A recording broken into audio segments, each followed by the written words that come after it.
Ось тут, на Дніпрі, біля села Бучак, що на Черкащині, невдовзі побудують гідроакумулюючу електростанцію. Цей амбітний та вартісний проєкт, за словами розробників, дозволить Україні збільшити електроенергію. Тільки місцеві жителі протестують та переживають за власні будинки, а науковці пророкують екологічну катастрофу. Радянське бачення енергетики передбачало активну побудову атомних електростанцій. Зайву електроенергію з АЕС вночі потрібно або використовувати, або зберігати. Роль накопичення в Радянському Союзі відігравали гідроелектростанції. В результаті було споруджено каскад великих дніпровських ГЕС та розроблені проекти із забудови інших річок. Після отримання Україною незалежності всі проекти скасували. У тому числі зупинили і будівництво Канівської гідроакумулюючої електростанції. Однак у липні минулого року уряд схвалив програму розвитку гідроенергетики України до 2026 року. Вона передбачає повернення до радянських планів з побудови ГЕС. Витрати ляжуть в тарифи на електроенергію. За словами Укргідроенерго, це забезпечить енергетичну незалежність та нові робочі місця. Однак місцеві громади протестують, а екологи подали судовий позов. Отже, які підводні камені містить в собі програма розвитку гідроенергетики і чим вона є небезпечна для навколишнього середовища? Сьогодні в цих питаннях нам допоможе розібратися наш експерт Руслан Гаврилюк. Він є членом Ради Національного екологічного центру. Добрий день. Доброго дня. Отже, пане Руслане, гідроелектростанції, здавалося, це альтернативне джерело енергії, вони не використовують газу, нафти, але чому екологи виступають проти їх побудови в Україні? Якщо більш детально розглядати, наприклад, Ташлицьку гідроакумулюючу станцію, то, скажімо так, будівництво гідроакумулюючої станції супроводжується перекриттям вільної течії річки Південний Буг. Перекриття річки, воно унеможливлює вільну міграцію риб. Ми втрачаємо осетрові риби в Бузі. Ми втрачаємо якість води, тому що гребля, вона виступає таким собі тромбом на річці, вона не дає воді вільно протікати, не дає воді самоочищуватись. Підйом рівня водосховища в Олександрівському, він призводить до затоплення бузьких порогів. Затоплення цих порогів, воно зменшує аерацію води і це також знижує її якість. А окрім Південного Бугу, які ще річки будуть під загрозою? Дивіться, у нас в Україні таких три основних артерії. Це є Буг, Південний Буг, який єдина велика річка в Україні, яка повністю басейн якої повністю знаходиться на території України, в межах України.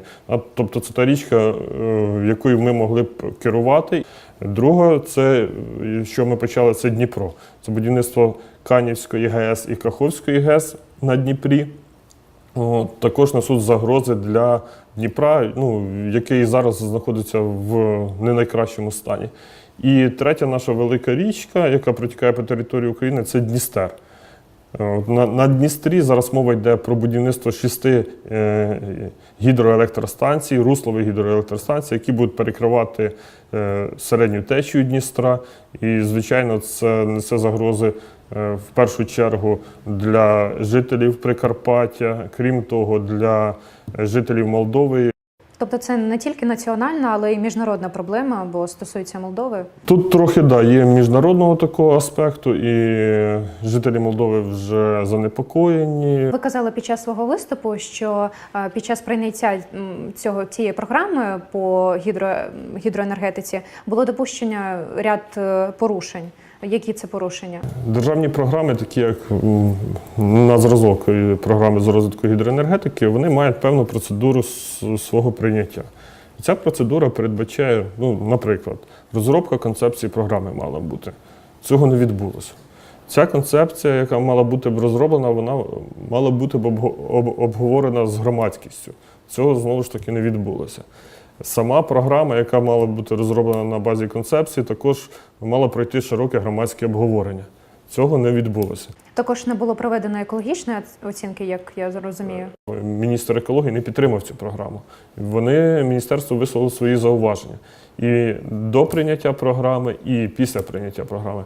Але незважаючи на окрему думку Міністерства екології і природних ресурсів, ця програма була ухвалена. Тобто не були враховані не тільки позиція громадськості, а навіть позиція міністерства. В заяві на сайті Національного екологічного центру було сказано, що ви зібрали всі матеріали для судового позову. Беручи до уваги те, що програма була ухвалена з порушенням процедур, всіх можливих і неможливих процедур, і було порушено процедуру регламенту діяльності Кабінету міністрів, в тому числі наша організація подала судовий позов, але на даний момент ми чекаємо його розгляду. А є якась альтернатива? Тобто можна чимось замінити ГЕС? Європейські країни рухаються в тому напрямку за рахунок розвитку відновлюваних джерел енергії, але саме перекриття пікових навантажень не за рахунок великих електростанцій, наприклад, сонячних чи вітрових, а за рахунок малих електростанцій, що встановлюються на кожному будинку. Інший шлях – це енергоощадливість і енергозбереження. Крім того, ми бачимо, що в Україні зараз досить активно розвивається відновлювана енергетика. Сьогодні гостем нашої програми був Руслан Гаврилюк, член Ради Національного екологічного центру України. Будемо сподіватися, що держава все ж таки почує екологічну спільноту. Екологи та місцеві жителі неодноразово виступали проти програми розвитку гідроенергетики та будівництва Канівської ГАЕС зокрема. Попри це, підготовка до її спорудження триває. І мешканець села Бучак, розраховуючи за електроенергію, платитиме і за будівництво греблі, яка зрештою знищить його село.